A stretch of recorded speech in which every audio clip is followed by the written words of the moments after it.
Hi, my name is Mariana, and I wanted to check myself. In the video Chasing Nostalgia, I had a big rant about disliking the term content creation and content consumption. Looking back, I keep using those terms as well, and my point with us needing to think about our language and think about the words we use is as much up to me as up to anyone that hears this video and hears this message. I am complicit in using these terms as well, and I even caught myself in that video talking about book authors as creators, and it's a problem. It's a huge problem, and I think that we should be really careful, especially as people in the witchcraft and spiritual community, with the language that we use to talk about ourselves, about our colleagues, about our friends, about our mutuals. Because nomen omen in Latin means basically the name foretells the future of the named. And once we start calling things in a certain way, they will reflect the the meaning of the words that we call them. I am trying to unlearn this language myself. I will probably in the future also misuse it because we keep seeing it everywhere, we keep hearing it, creating content and consuming content. And I really feel that if we think about it more deeply, then it is very obvious how dehumanizing these terms are.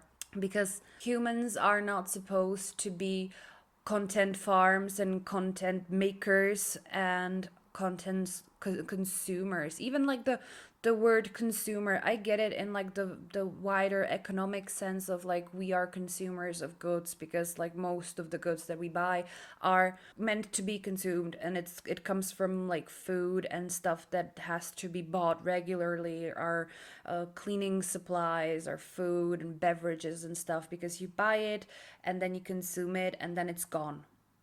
That's where that term comes from. But when we talk about the things that we create, books, articles, videos, as something to be consumed, it means that once it's out there, and once somebody sees it or like interacts with it, it is consumed and it's gone, which I think just creates an environment where what we create is not permanent, and it creates an environment of where we have to like try and turn out new things again and again because they are not permanent.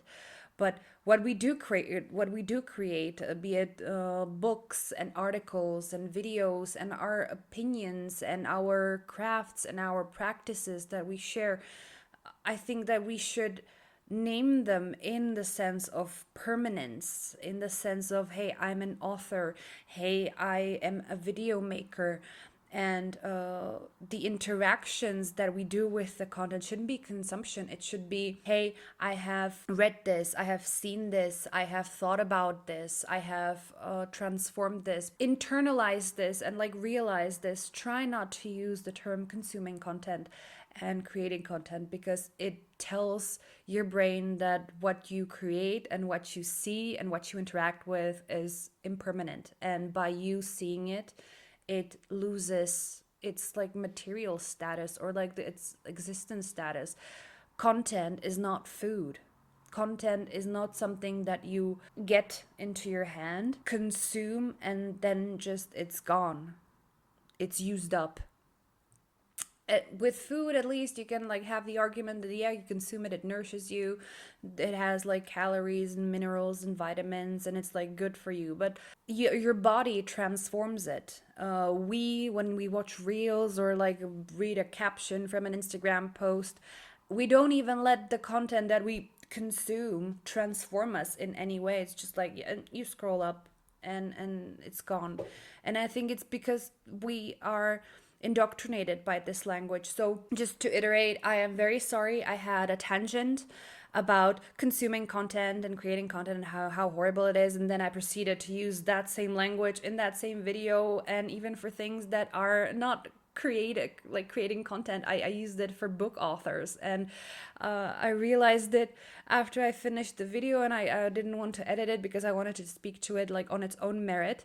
So I realized this, and I'm trying to internalize it. And it's okay if you realize something and then take some time to internalize and then externalize it and work on changing the patterns and the programming you have in your head. It's just for me, or I think it's very important to first make these things conscious in your head, and then you can work on transforming them. So yeah, here is my short little interlude on creating content and consuming content. I hope that gives you some food for thought.